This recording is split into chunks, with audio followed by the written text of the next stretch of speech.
you're at the specific type of horror.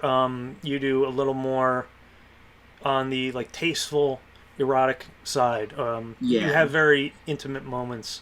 Um, when did you start incorporating that?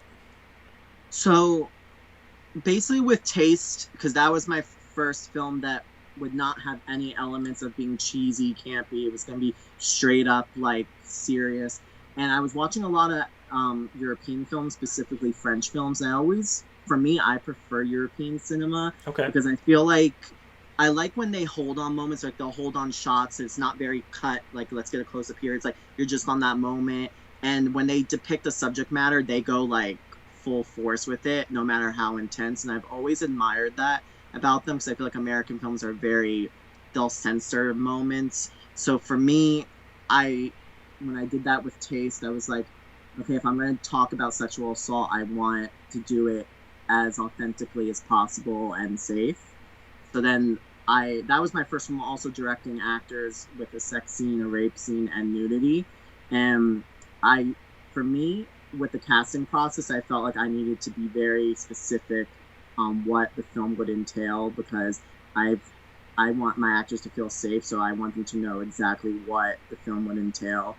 So that way we build a trust with each other, so nothing's a surprise. And we actually choreographed all the intimate scenes, so that way they knew it was in safe hands. And I was just lucky enough that I had actors that trusted my vision, especially for a short film, because the stuff that the two lead actresses in particular had to go through, it the fact that they trusted me meant a lot, and I wanted them to feel safe and be able to deliver a performance I know that they would be happy about, which also helped bring awareness to that subject matter. Sure. And you're dealing with something that is uh, very traumatic Yeah. for people who have experienced it, and just people who um, you're making people aware that there are people like this out here who will take advantage of you. Mm. Um, it's admirable on the one side to make a film that can kind of highlight that these things are happening, and look out, be aware.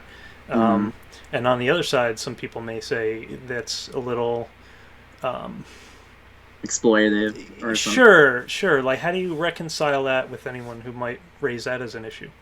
So actually, that has happened like at a few festivals where there was one in particular we screened at the Angelica Film Theater in Virginia.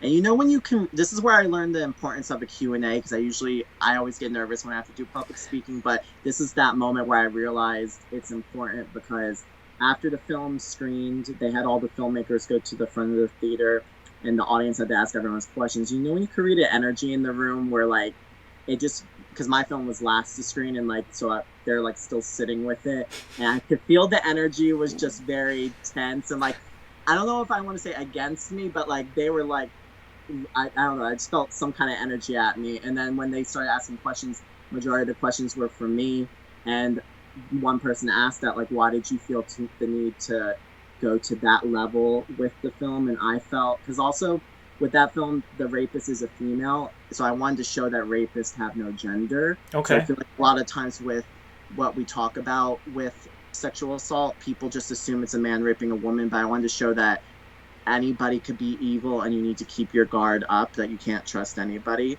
And I wanted to show that this happens in the fashion industry too. And so I wanted to tell them that I wanted the story to feel authentic about LGBT rape and also that I reiterated that my actors had full knowledge of what to expect and whatever they were comfortable with and not comfortable with. That's how we went about it. But after I described to them why I went to that level, the audience seemed like they were like they like then they were like back on my side. You know what I Yeah, mean? they. Yeah, they were like, oh, they actually understood that it was important why it was shot the way it was shot because the way it's shot is very as if it's handheld, but it moves so slow that I wanted to kind of feel like a person's eyes shifting slowly, Hmm. and I want them to the audience to feel like they are the camera witnessing something that they can't stop. Because I feel like a lot of times when we, especially with the Me Too movement, people don't. You hear so many people don't believe victims or like why'd they wait so long, but And I feel like them sometimes when people see something, that makes them be like, oh, they understand the subject matter more Sure. instead of talking about it. And you're So that's creating that empathy too, because I imagine in this case with the cinematography, you're trying to mm, say, you're trying to put the audience in the main character's headspace, yeah. and to see that she's trapped, and for it to be uncomfortable. If you don't do it that way, it's almost being disingenuous.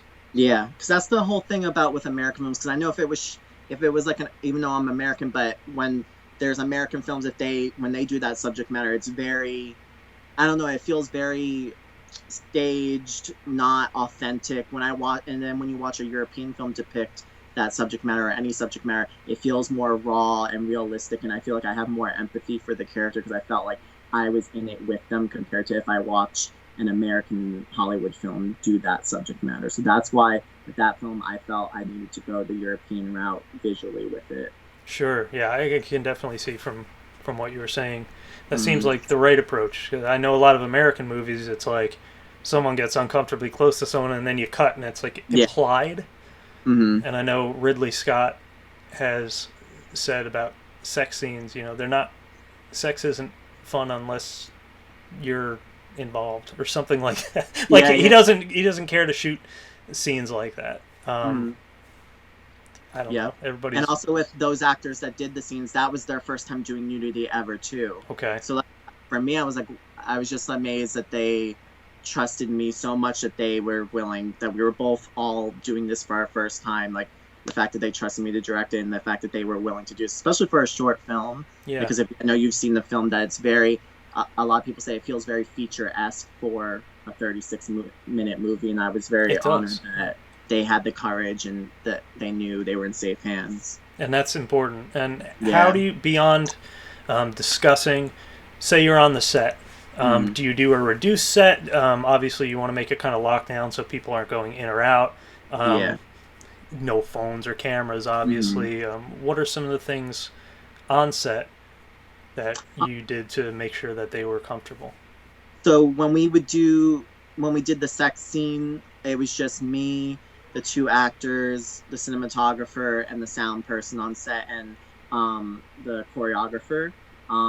And then when we did the rape scene, same thing. And then everyone else, I had leave the set, so it was just me and the five crew that are essential to the scene, and the two actors. So I wanted them. I didn't want all these unnecessary eyes on the subject that didn't need to be there and stuff. And also I learned a lot doing that because it's like I was very honored that I had the choreographer there because he taught me all about when to jump in to discuss with the actor when they're in the moment, and then when you're done to like just go up to them and like make them feel reassured that they're safe and all that. Yeah, it's because that's of paramount importance. You're Mm-hmm. not going to get a good performance from Yeah, someone who is uncomfortable or someone who is um, not not forthright with what they not want. forthright. It's a very easy word. I'm trying to figure out. You want them not unconfident, Yeah, something like that. Like they want to they give want you to know what that you you want. know. Yeah, because I've heard so many horror stories from my actor friends about how they'll sign up for something, and, like there's an intimate scene, but it'll say implied on the casting notice, and then when they get to set, the actor director will be like, "So will you take your top off or this or that?" And they're like, "Well, I didn't sign up for that." And it's like I've learned from that, especially that it's better. You have to always be honest with the actor. Like, there's no excuse for throwing something at them the day on set. Like, they should know what they're signing up for, so that way you have an actor that's going to be comfortable with whatever the story entails. Right. And for all the actors out there, Mm-hmm. if anyone ever tells you that, it's okay to walk Lead. away. Yeah. It's probably going to be, it might be a little uncomfortable to leave, but probably going to be more Mm-hmm. uncomfortable for the It's other better to thing. work with someone that You'll respects you. survive. Yep. Yep.